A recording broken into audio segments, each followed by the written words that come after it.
Hey, somebody needs to secure the hen house. You have? Excellent. Good morning, afternoon, or evening. You are listening to The Professional Noticer. Hello, everyone. I'm Andy Andrews. Hey, thank you for making me a part of your week. My purpose here today and with every show we do is to play the part of a best friend or a coach. I want to help you live the life of your wildest dreams by giving you access to the greatest mentors the world has to offer today. The Professional Noticer is sponsored this week by Vortex Optics. In 1986, Dan and Margie Hamilton started a small retail store in Middleton, Wisconsin called Wild Birds Unlimited. The store sold bird feed and binoculars for bird watching. In 2002, the Hamiltons founded Vortex Optics. Now, 20 years later, Vortex is still an American manufacturer based in Wisconsin with dealers throughout the U.S., Canada, United Kingdom, Europe, South Africa, Australia, and beyond. Vortex products are so good, the company issues a very important promise to every customer. Vortex will repair or replace your Vortex product in the event it becomes damaged or defective at no charge to you. If we cannot repair your product, we will replace it with a product in perfect working order of equal or better physical condition. You see, it doesn't matter how it happened, whose fault it was, where you purchased it, or which dog chewed it up. If you ever have a problem, no matter the cause, we promise to take care of you. You can count on the VIP warranty for all Vortex Optics rifle scopes, prism scopes, red dots, rangefinders, binoculars, spotting scopes, tripods, and monoculars. Unlimited lifetime warranty, fully transferable, no receipt needed. Check them out, vortexoptics.com. Observations and answers, that's what we do here on The Professional Noticer, and I am grinning from ear to ear because this is, well, it's obvious this is one of our favorite guests. I think he's been on 43 times now. No, not 43, but probably 5 or 6. This is probably number 5 or 6. And he is one of my all-time favorite authors, one of my all-time favorite people. Please welcome Michael Perry. Michael, how are you doing? I am doing great. I'll tell you what, I love doing interviews and running my mouth and talking about all the things you wind up talking about in an interview. But there's always, because I also love to just get my work done and write and create. There's always that little part of me that's like, oh, that's right. I got 2 interviews today. So that's, 2 hours that I'm not going to be able to write. And I got to move this around and that around. And when I woke up this morning, I was like, I get to talk to Andy today. So I know I'm the same way. I mean, because, some of them, they're part of the business and they're part of your work stuff. But then you have some people and you're like, yeah, I know we're saying this is business, but we're really just, I mean, we talked for 20 minutes before we said, hey, should we turn the cameras on? Yeah, I think we should turn the cameras on. And here we are. And, my excuse for, I could have you on every month and everybody would love it. But my excuse for having you on is you got a new book. I do, and you got a new book. I do have a new book, and I don't know how it's going to do because on the front there's right on the very top of it, right up here, there's what they call in the business a blurb, and it's by some guy named Andy Andrews. Well, if it was Andy Andrews, you bet he gave you a good blurb.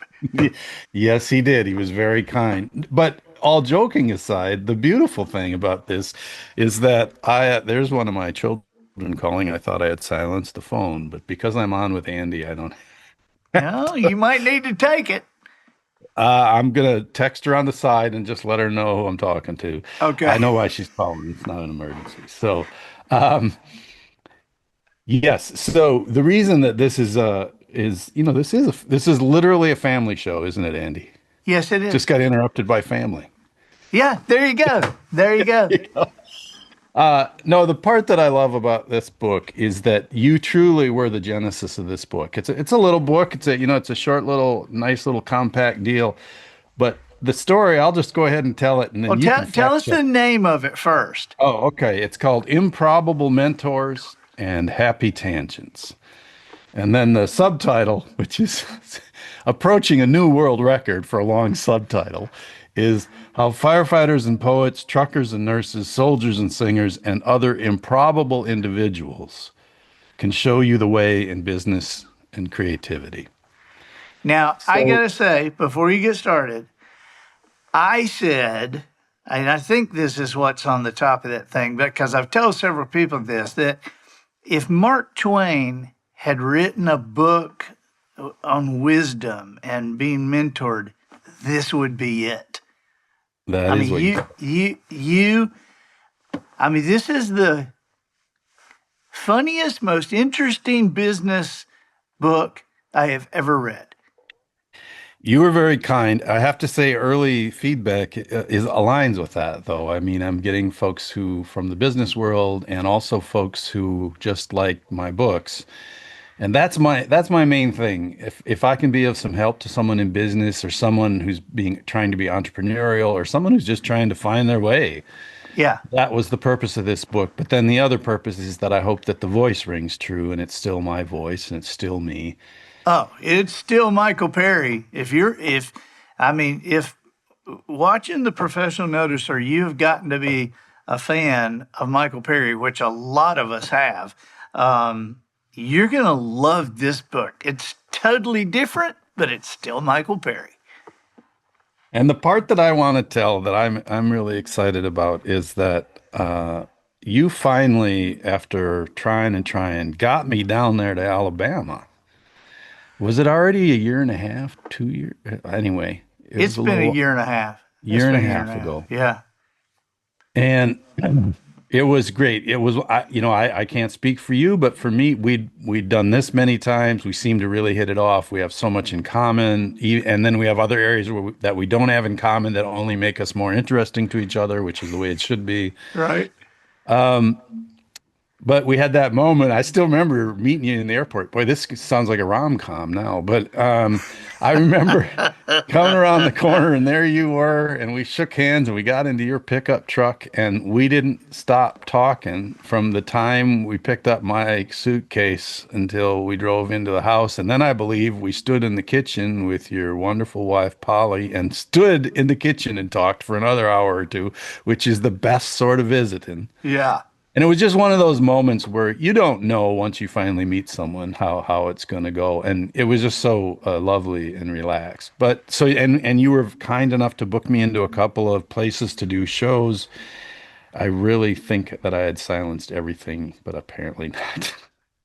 That's all right. That's all Are right. you? Anyway, the Yeah, you got to do you did the world famous Floribama.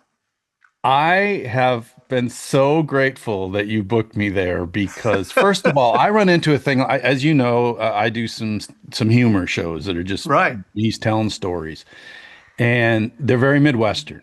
And people will always ask me, "Well, does anyone outside the Midwest think that's funny?" And I go, "Well, we was down in Alabama, and it turns out they talk different down there, but they got all the same knuckleheads." Yeah. And so I just feel like I'm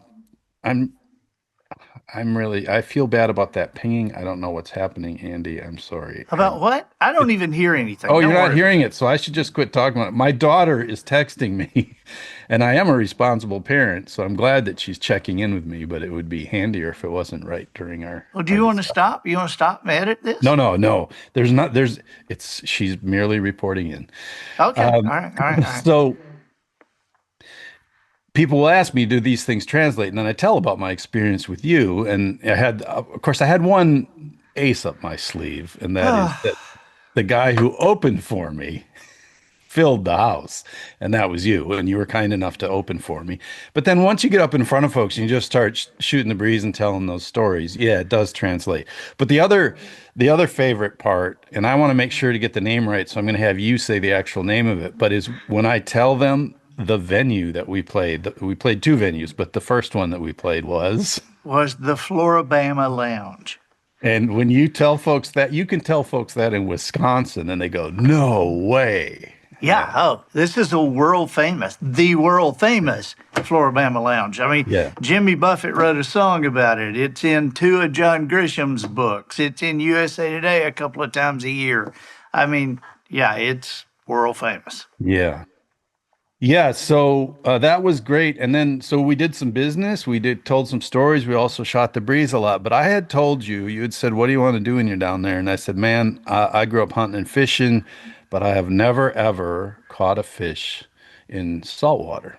And we did that. So, want to move on with the story now? I mean, now because I fulfilled your wish.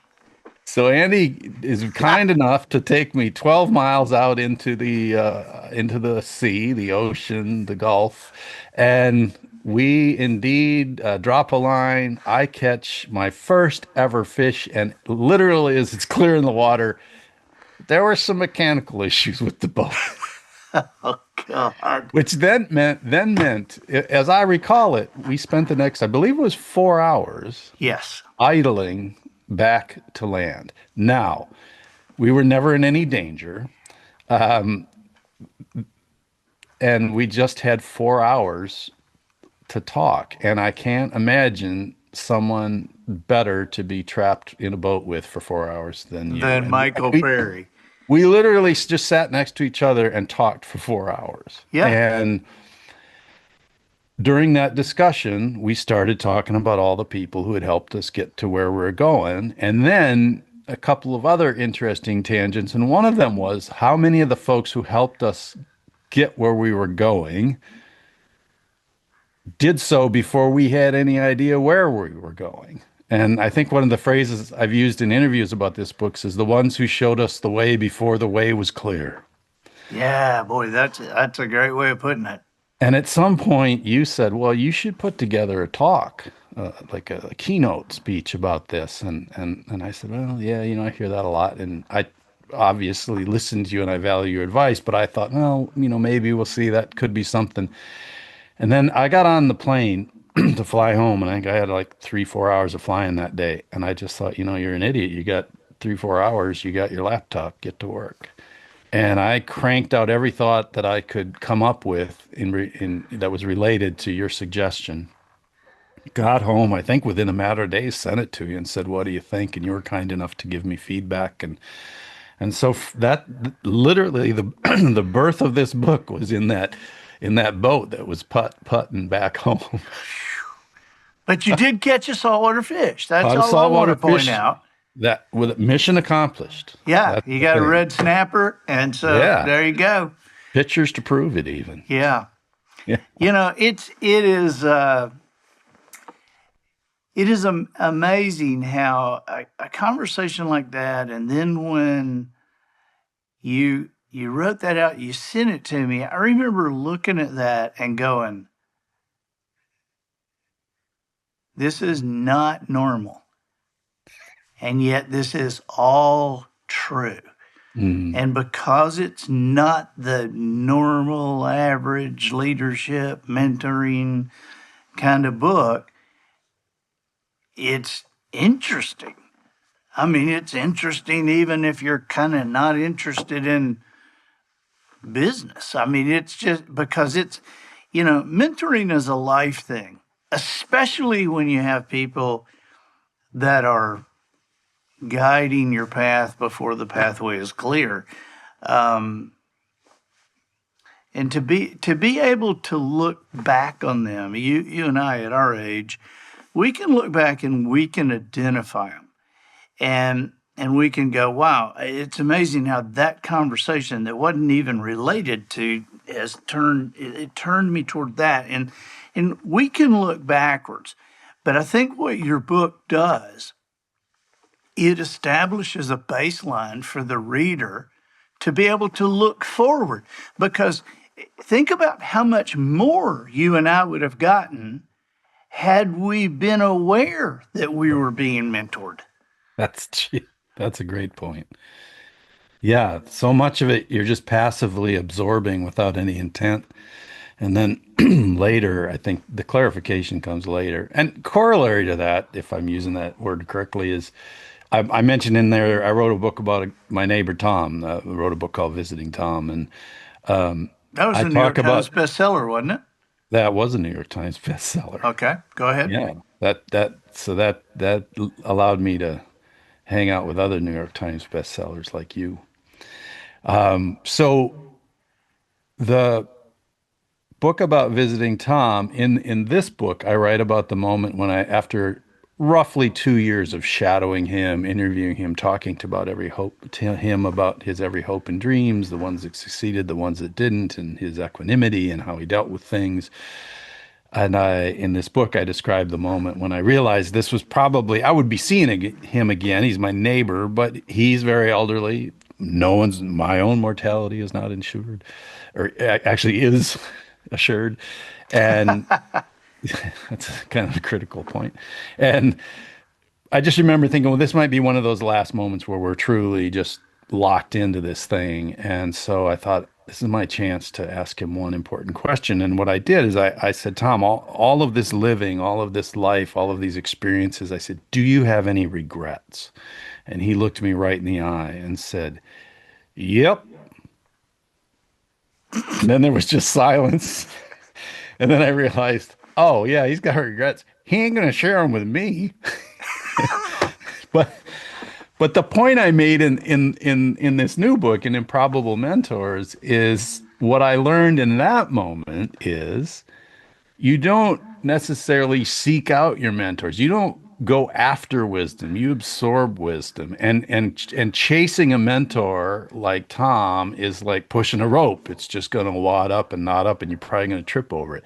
But if you just hang out and listen, then that's where the mentorship comes in. And there's Your, just another, I think your mentors are also a lot more comfortable with that yes, because I know when I get asked, "Will you be my mentor?"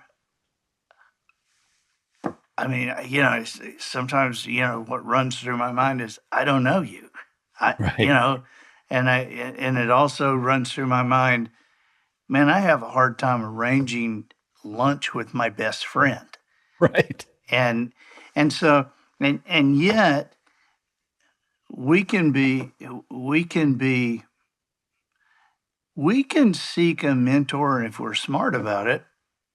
Um, Yeah, it's like with all statements, it's not 100% right either way. You definitely, if I'm going to go back into nursing at this point in my life, as you know, I have a nursing degree, I would need a mentor. And in that case, obviously, I would pick some people. right, But the other nice thing about the passive mentorship, where you're just living your life, but paying attention, obviously, is critical. right. I'm having a meeting later today that is fun to bring up because it has nothing to do with my writing, or it will lead to no paid gig. But someone contacted me about a complicated real estate issue that is mostly complicated by the individuals involved. I have no skin in the game.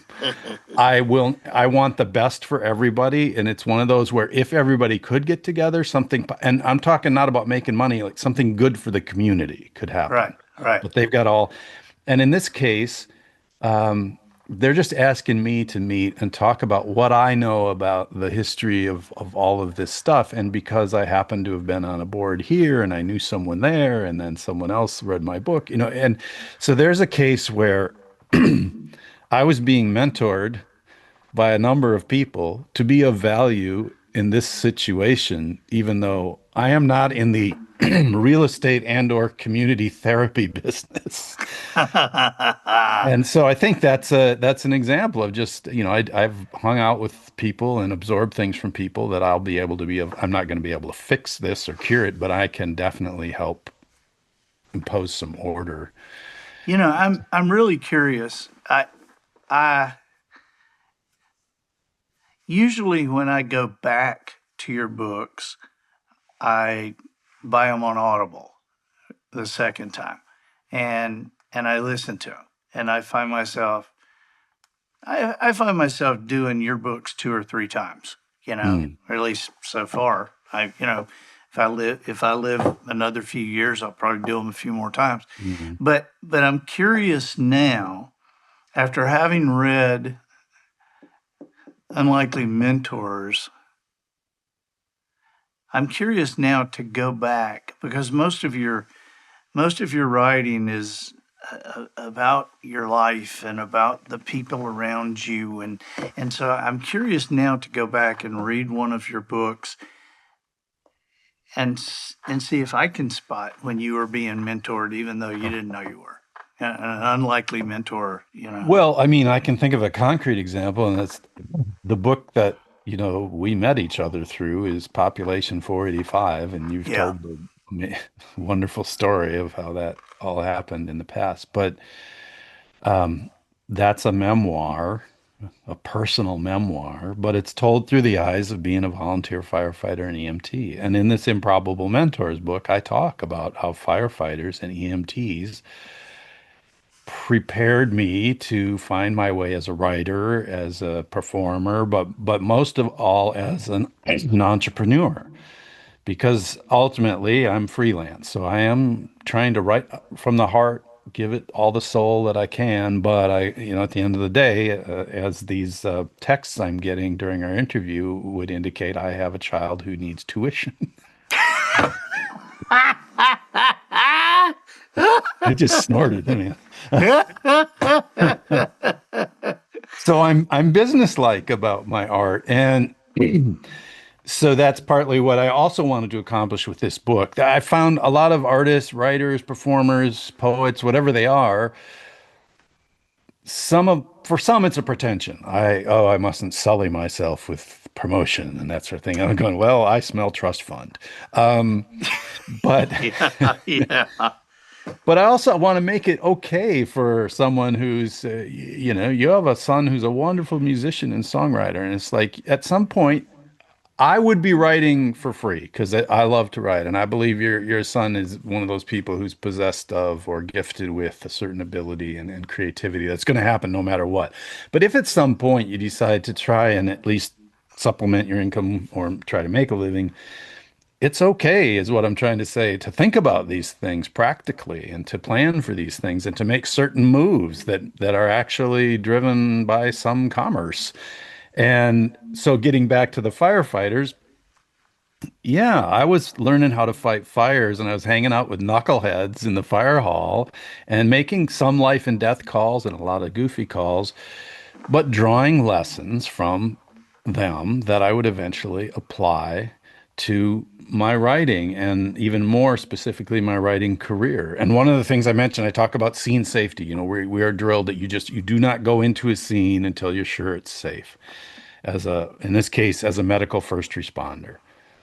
And in the book, I tell a story about how I very inadvertently overlooked something and wound up in what could have been a very dangerous situation. And the lesson that I drew from that was tied to something you taught me, which is, what is the question no one is asking? And the moment that I describe in the book, I won't spoil it, but it had to do with the information that I was provided before going to the call. All made sense. I got into this place and then all of a sudden looked around and realized that the information did not match the observation. And then what is the question no one was asking? And the question no one was asking was, how come this one particular thing is not present? And that was you talked to me about, you used that phrase with me while we were on that boat ride, Wow. our cruise. Yeah, yeah. It was a 4-hour tour. Andy Andrews slow motion ocean cruises. Oh, gosh. These people that are always trying to like slow down their hectic lives, it's like, oh, have we got the cruise for you?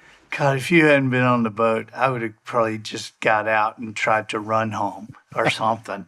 You know, 'Cause I am not a patient person with stuff like that, but that is a 4 hours I wouldn't trade for anything. Oh, yeah, it was great. So yeah, that's those people that, and I've talked, and in the book I talk about having a nursing degree and having people ask me, "Do you feel that you wasted your 4 years getting a nursing degree?" And I actually worked officially as a nurse for less than two.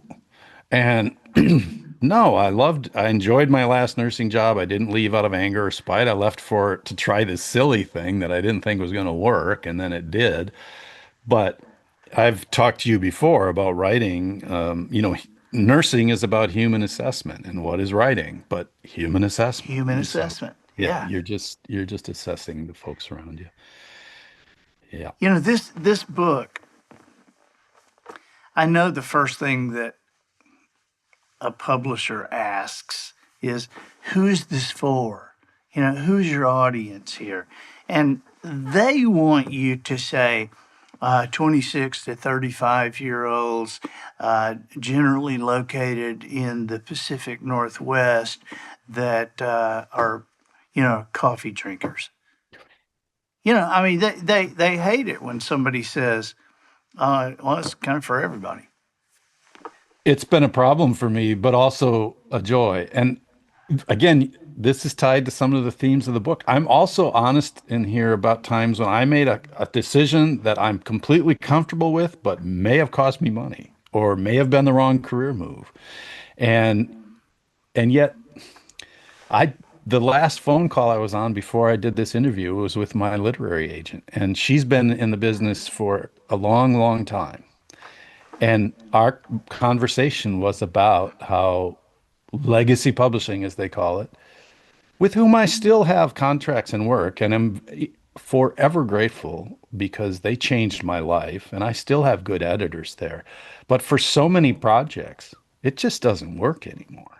And I don't, we don't need to talk shop too much for your folks, but you're right. If I had taken this book to a publisher, they want it all broken down. They want guarantees. I'll tell you the one place that's worse because I've been out there quite a bit lately is Hollywood. Oh yeah, And yeah. that is Tell not me, tell me about it. I have nothing to. here's so this is just for fun. I've been out there pitching and also mostly at Zoom, but occasionally there's enough interest to to justify going out there. And I want to be clear that I've made some wonderful friends out there. Some of the folks you work with are the most amazing creatives, and they're hardworking people. A lot of them are from Middle America, and they've gone out there to pursue their dreams. So this is not. We're not going to get into the whole disparaging one large group of people just because it's fun. But as far as the process, it's astounding to sit in a room with people who hold the levers to the very tippy top of the entertainment world. And I've never met a bunch of folks who, in general, are more terrified of saying yes. And they're forever going. And I don't know what you dealt with, but the one that I've just worked a routine out of is that you'll sit there and you'll make this pitch that's very specific, and then someone leans forward and they always say, but what is the engine? We're just not seeing the engine that drives this show. And I said, if I hear the word engine one more time, I said, my guy Tim down at Tim's Automotive, he makes his livings with engines and he doesn't talk about them that much. And the other thing I say is, how is it that people who are so desperately concerned about the engine are unable to identify it? My What they Wow. mean is, what's going to drive this show forward? And go, is it not self-evident? My favorite anecdote, and again, we're far afield here now, but No, no, this is good. This is good. I have a buddy that I sold a pilot script with him, and we had a development deal for a while, and then it just evaporated into what I'll politely refer to as a brownish vapor.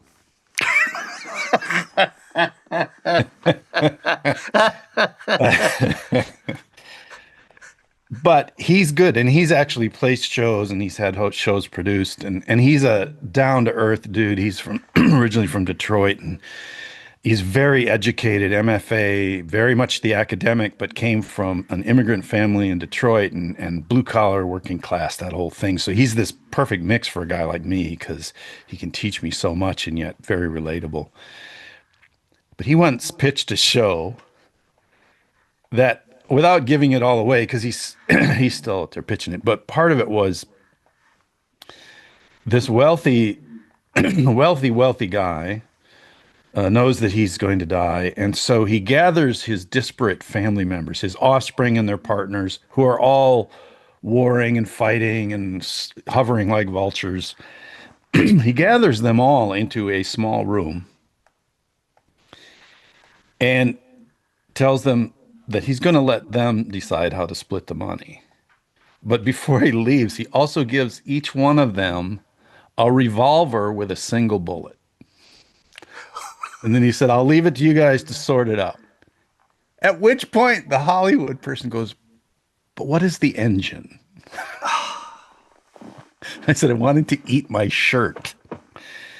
So to get back to what you were talking about with, it seems like the engine, well, never mind.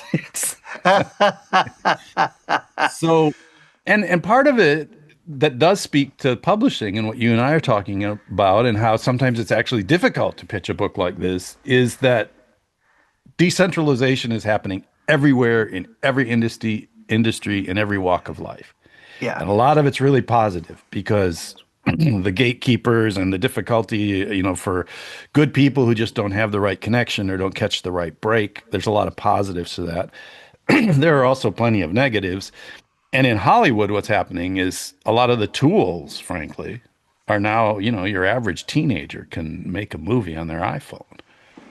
And so there's this decentralization, which to me would say, get out there and hustle and try things and do different things. But what I'm seeing is it's got them even more fearful, and they just don't want to say yes because they're afraid that they'll do something that doesn't succeed and then they lose their gig. And again, I'm speaking very generally, and I'm speaking not as an insider. I've been out, I've pitched a few times here and there, but I see patterns. Yeah. And it's the same in publishing. Like the legacy publishers still can help me very much. And matter of fact, part of the reason I was talking to my literary agent is because there's something going on with one of my legacy books that's very positive and very hopeful. And I wouldn't have that opportunity if it wasn't for them. But in the meantime, when you do a little book like Improbable Mentors, well, the other one is my last book, which was 40 Acres Deep, which was fiction, a novella. We did shop that around out there and nobody was interested. And I recall talking to you about that and saying, I don't take that personally. I'm not angry at anybody. I'm not whining about it. I just run it past them. And then you pretty much quickly realize they just don't know what to do with this. So then we bring it out on our own, and the thing is sold thousands of copies and is still selling. And now I've got interest finally from someone who wants to republish it. And you just sometimes have to strike out on your own and don't get caught up in, did I use this? I think I used the phrase in this new little book, and it sounds pretty tacky, but I think you know what I'm talking about. It's great to say that you're published by HarperCollins. You've been treated very well by some publishers. And yet what I say is there's a difference between cash and cachet. Boy, that's I'll take cash, thanks. I'll take cash. Yeah. I'm not in a position to be able to live on cachet. No, I mean, it's great to say, well, yes, my latest book is by such and such. But if your sales are cruddy or the royalty scale is unbelievably, I'm not sure what word. Yeah, yeah. Impecunious? Is that the right word? I mean, people are shocked when they say, like, how much you make when a book sells at a bookstore? The book's $24.95. What do you make? Like $15 or $16? Really? Yeah. Try $3. Yeah. Yeah. Yeah. And that's for a hardcover. yeah, that's for High-end hardcover. It's down into the cents for a paperback. Yeah. And so it's but even I think a lot of times people believe their life should be, once you cross that mountain you've been climbing, it's all downhill from there. There's no more mountains climbing. But my story, Traveler's Gift. This is a book Good Morning America has said it's one of the 5 books you should read in your lifetime. Well, 51 publishers turned it down, Right. you know? Well, And then, Andy, they couldn't find the engine. yeah, they just couldn't find the engine and they couldn't find out what group it was for because I kept insisting on saying it's for everybody. And they just didn't believe it or didn't want to believe it or whatever. But then after you have a success like that, people will think, well, then your life is just easy as can be from there. But no, Noticer got turned down. And Hmm. then Butterfly Effect got turned down. And when that got turned down, I just went to another publisher.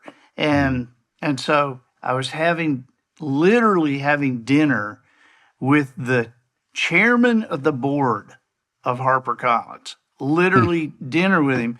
And I said, hey, got something for you, just the newest thing. And I handed him a Butterfly Effect book. And he and his wife were looking at it and they were like, oh, this is beautiful. God, this is so pretty. Oh. And they look at the logos page. And Mike looks up and said, we didn't publish this. And I said, Correct. no, you didn't. He said, why didn't we publish this? I said, because you turned it down. Yeah. Yeah, I think, and in Improbable Mentors, this new little book, I do talk about that too. That ties back to the question no one is asking. And I write in here about, I think that is maybe where I use the cash and cachet about going on book tours. And I love going on book tours. And even more than this in the book, I said authors love to say they're going on book tour. Yeah. That's the cachet part. And by the way, include me, right? It's a lovely thing to say. Oh, I'm going to be on book tour. But pretty deep into my career, I just realized it wasn't working. And I went to the publisher, the big publisher, with a whole list of options and things that would work well. And they said, this is amazing. Thank you for sharing this. And then they just did the same thing again. And it was kind of a flop. And so again, instead of getting upset, I just said, well, I guess they just aren't hearing me and so you strike out on your own. The other example I give in this book is about the number of times population 485 was doing so well, but I was doing the standard book tour. And by the way, those were very well attended and I had great support from the publisher for those tours. But I wanted to go beyond that. And so I would say there are these conferences all over the US with thousands, tens of thousands, if not hundreds of thousands of volunteer firefighters and EMTs, full-timers, whatever, that if you send me there, I'll be the only guy with your product. Yeah, I'll They'll, be the only guy with a book. right. With And it, I'll be the only guy with anything there. I will be funny and heartfelt and sincere and speak their language and use the proper terminology for 45 minutes as a keynote.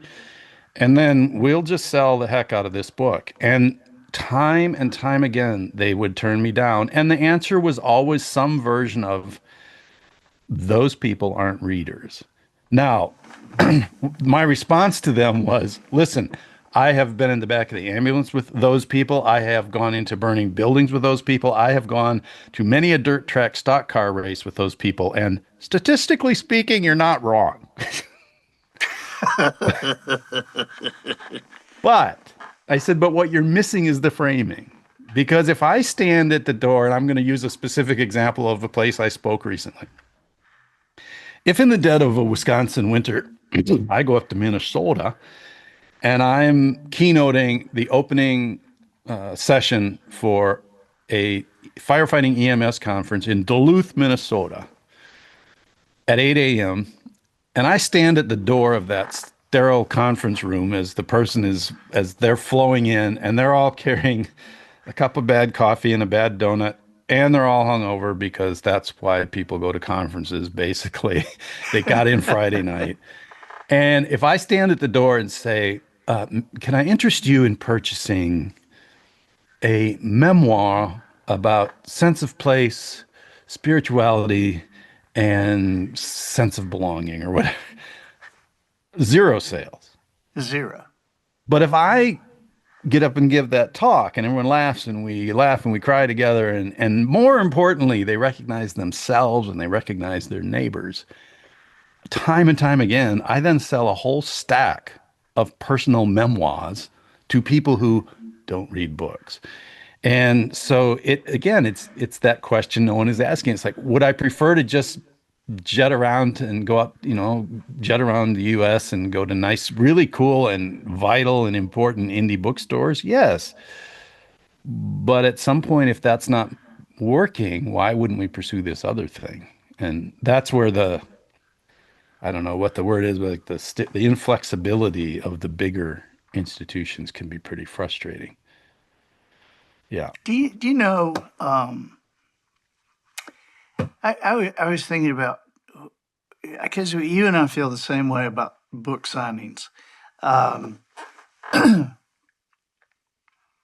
mean, I have a good sense of who I am. I mean, I know that if you go into Barnes and Noble, yeah, my book might be there, but if you're going to find it, you're going to have to ask for it, because Hmm.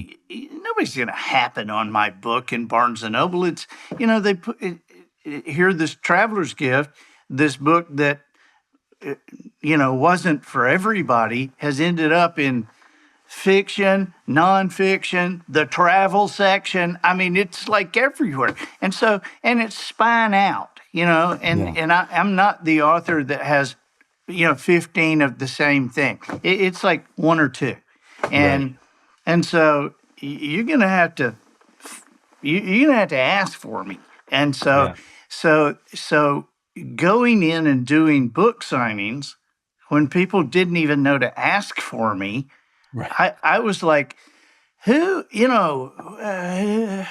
is this going to work? And so I didn't have many people that showed up for a long time. And I just thought, man, it's just me. And I've got to, I don't know what's going on, because obviously they put you out on these book tours, and these must be working or they wouldn't do it. But man, there'd be like five people show up for me. And so the day I quit doing book tours, it was in springtime, and it was in Dallas, and a downtown Dallas bookstore had a Christian radio station doing a remote on a Saturday afternoon for 3 hours. And we were going to sit there and talk. Now, when I say we, it was me, Patsy Claremont, who's the greatest woman speaker I've ever seen, funniest, she used to do Women of Faith, arenas. Sheila Walsh, arenas. Max Lucado, who Hmm. has sold hundreds of millions of books, and we have a live remote going on, and they've advertised it with all of us. We also had the guy, I forget the name of the book he wrote, but he was the CEO of Compassion International. Okay. And so in 3 hours, you know how many people showed up? 28. 28. And Wow. so that was the day that I quit doing it, because I went to Max Lucado and I said, you know what? I thought it was me, but this is on you. I said, you're the most famous one here. I Yeah. said, and so you're the one that sold hundreds of millions of books. I have a book. You have hundreds of millions of books that sold, and they didn't show up for you. So what am I thinking they're ever going to show up for me? And that was the last I did of them. I think, and I think I can say it one more time, then we don't have to say it again because we've made it clear. I have deep gratitude and continuing working relationship with legacy publishers. Having said that, what has always amazed me, there are two facets of what they do that amaze me. One is how they simply often don't understand how to sell books, right? Which it seems almost like that would be part of the gig. And then the other thing, and this is much more esoteric and fundamental, but I can't believe how they don't know how to ship books. So I don't know what your relationship is, but with my legacy publisher, Harper, at least, there's You have the author discount or the resale discount. How I forget which one we have. We have the one that is appropriate for what we're selling. But if you buy a Harper book on my website, I bought it first, and then we're reselling it. Right. And it's all legit, and it's contractually laid out. But it's astounding. There's a wonderful woman 2 miles down the road from me. She and her husband have actually a little Christian homeschooling publishing company of their own, and they do all of my web store fulfillment because I'm not big enough for the big dudes, but it's way too much for me. And they're shipping books every day anyway. And it's a wonderful small town story because one day I had hit that point where we had gone to a distributor, but they were getting too big and our stuff was getting lost in the mix. And so I was like, I can't really afford to hire someone to do this full time. And I didn't want to rent an office, and I have too much stock to keep here in mine. And then I was driving to the post office one day and I went, wait a minute, those folks talked to me once because they do Christian publishing for homeschoolers. And so I just emailed them and stopped in, and we sat at their kitchen table 2 miles from here. They live in an old farmhouse, and they've got a large garage where they store all their stuff, and they ship stuff every day. And I just said, would you guys do fulfillment for me? And we've been together, I think, 2 or 3 years now, and it's been fabulous. And the point would be what, Mike? Because I was going to make a point. Oh, and so when I order books from Harper, you do know that the title of the book includes the word tangents. Yeah. Oh, hey, you wouldn't be a good writer if you didn't have tangents. So one of the things that it was true 20 years ago when population first came out, I remember dealing with this, and it's still true today, 20 years later. The number of times they get a box of my books from Harper and they're shipped in this basic cardboard box, and 10% of them, the corners are bent or something is twisted. And so then you email them and go, hey, we even take pictures so that they know we're not, in the box, we're not trying to play a game or anything here. And you go, hey, there's 10 of these that got bent and, they're not destroyed, but I can't justify shipping them to someone who pays me. And then they go, oh, yeah, okay, well, and we're like, do you want us to ship them back? What do you need? And they're just like, oh, no, just keep them. And you're like, I don't, how can you be in the book business and not know how to ship a book? Yeah. Like the woman who does our shipping, when you get a book from me, from our web store, they're all signed by me, all the ones that come off the web store. But she has pack that thing with care. If it's a smaller book, she puts a little extra stiffness in there to protect it.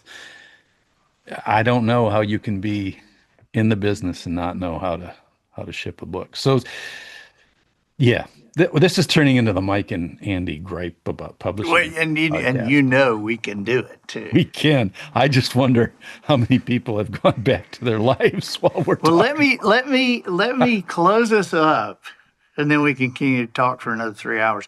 But let me close up the podcast by making a couple of observations about the book. The new book, Improbable Mentors and Happy Tangents.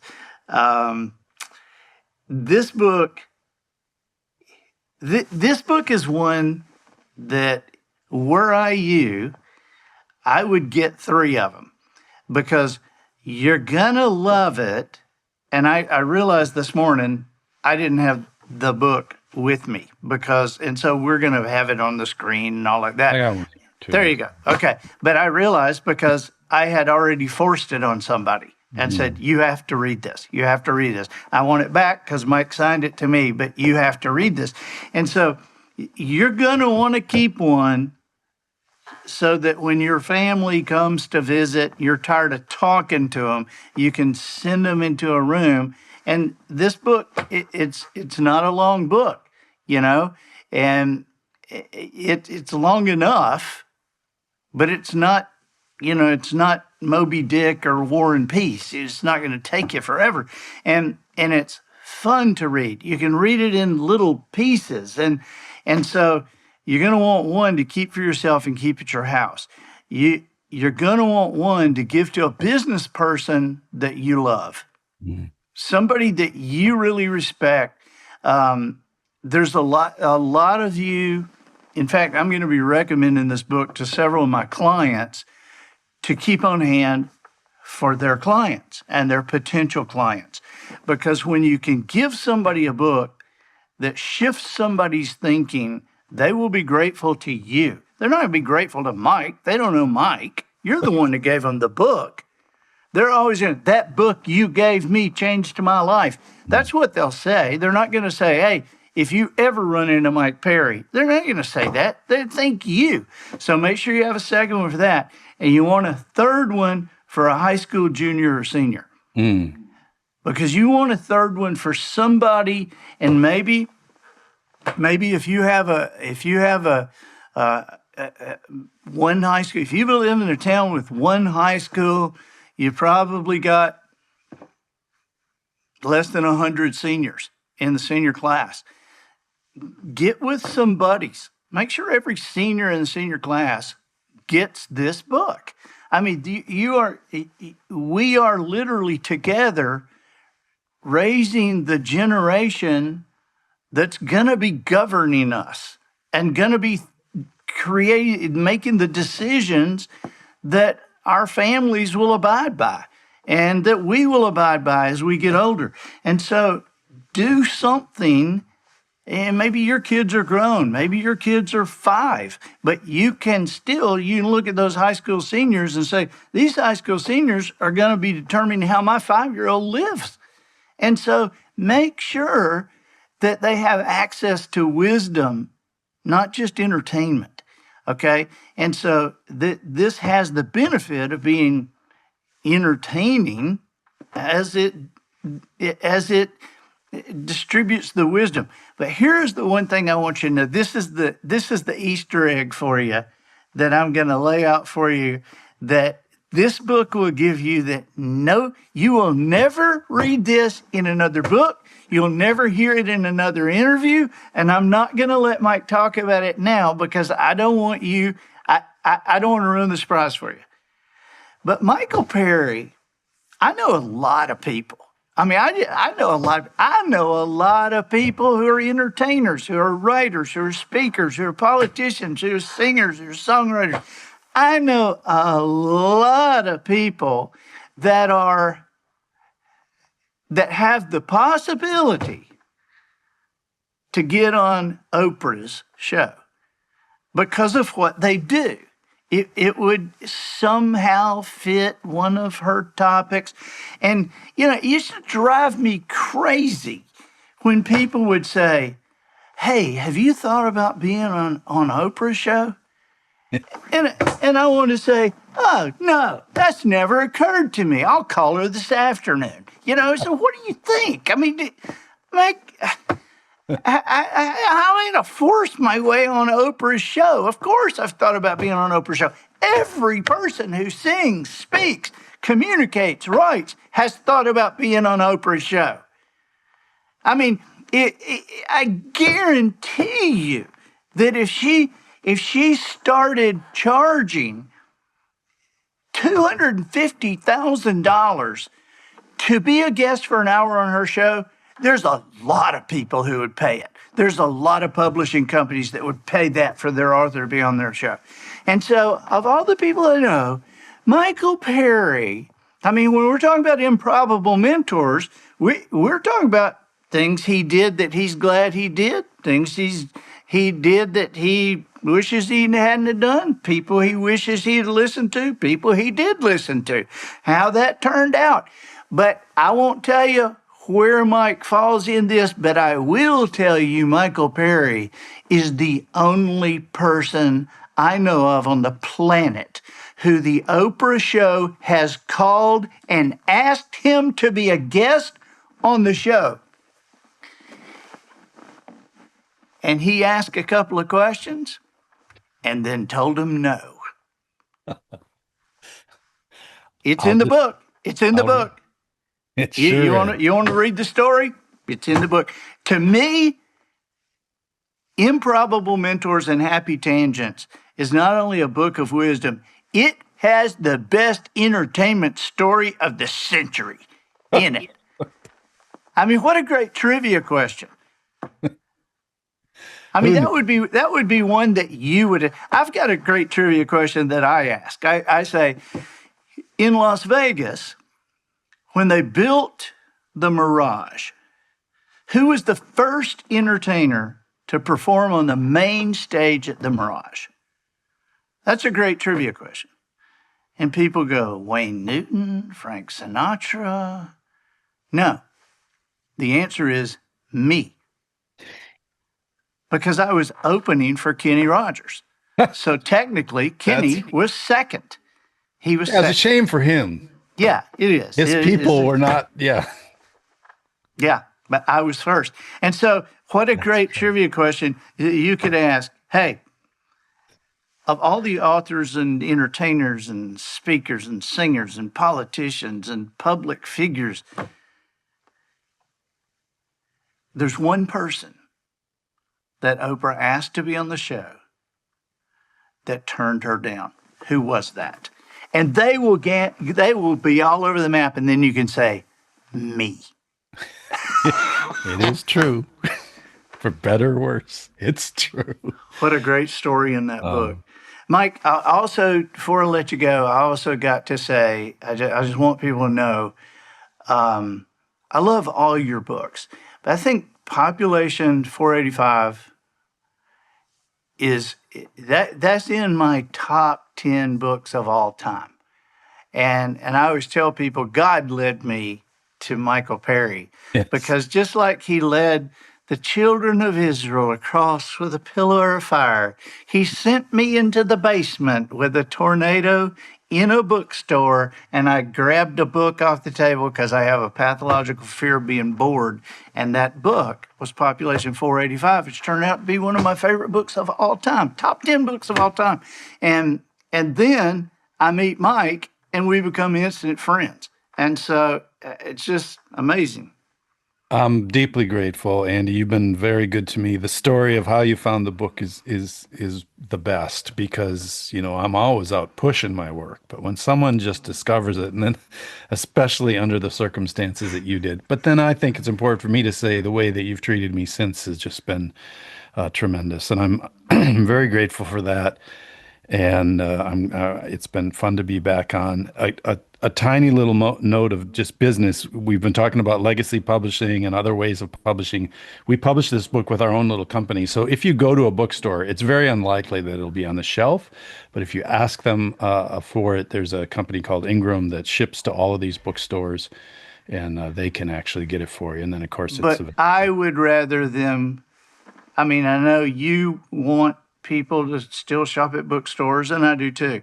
But I also want you to be able to pay Charlie's tuition, who has been bugging you about that. So order these books from Mike's website and get them signed and order them from the website. So where is that? We'll put it on the show notes. But yeah, just go to sneezingcow.com, go to the store, and then it'll be there with all my other books and even some T-shirts and can koozies. Here's why I don't mind. Yes, so it's available on Amazon too, and it's available as an ebook. It's available as an audiobook on Audible, all the other platforms, and I'm perfectly happy if that's what you choose. The one reason I don't mind pushing people to the website, do I make a little more money if you buy Improbable Mentors on my website? Yes, our little family business does. What really also makes me happy is that there's a little family business 2 miles down the road, that little Christian and homeschool publishing group. I pay them. They don't ship my books for free. They take a cut. So when you order the book through me, you're helping them. And then furthermore, the actual physical books that we sell on my website are printed at a print shop 15 minutes from my farm by people who live in my county. It's a big company, but it's local folks doing local work. And so I often forget to mention that. It's not just about the fact that I make a little more if you order direct from sneezingcow.com, but that some of that money actually filters down into the local economy. So you're doing good buddy, work. Thank you for your time. Thank you for your time. It's so good to see you. We're going to go fishing again. Yeah, I know. I'll get you one more fish. Yeah, at least one more. At least one more. I got to say, man, just in closing, I I am proud to be your friend, and I am proud of you, and I'm proud for you. Tell Ingrid and the girls I said hi. I will do that this very day. Thanks, All right, Andy. buddy. It's so Bye-bye. great to see you.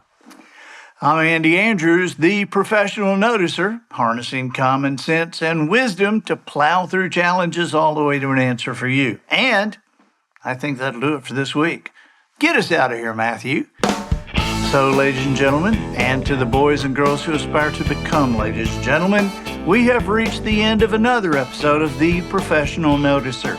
In a world where common sense has become a superpower, I'm harnessing that tiny bit of mental energy I have for you, seeking wisdom, making observations, and endeavoring to answer tough questions in a way that will empower your family and your business. I'm Andy Andrews. Until next week, goodbye. This episode of The Professional Noticer was produced by Matt Limpert. The Noticer theme written and performed by Sugarcane Jane. Heated socks for the cast and crew provided by Twinkle and Smoke of Beverly Hills. Additional financial consideration provided by fairfoods.com. Do you ever think back on your childhood and wonder how you survived what you ate, especially during county fair week? Forget the part about getting violently ill on the zipper 300 feet in the air and upside down with the 7th grade girl you wanted most to impress. Think instead on the deliciousness of a greasy corn dog, or better yet, 4 of them. Add other delectables during the evening as you wobbled from ride to ride. At fairfoods.com, we bring back that great time in your life with a nostalgic box of goodies that mix well in anyone's tummy. For $49.99, you'll receive a half dozen corn dogs ready to microwave, 4 candied apples, 2 bear claws, 2 elephant ears, 6 burritos, and 2 packages of snow cone powder, all packed to ship in clouds of cotton candy. And if you order today, we'll include a bottle of Pepto-Bismol at no additional charge. Go online now. We are fairfoods.com.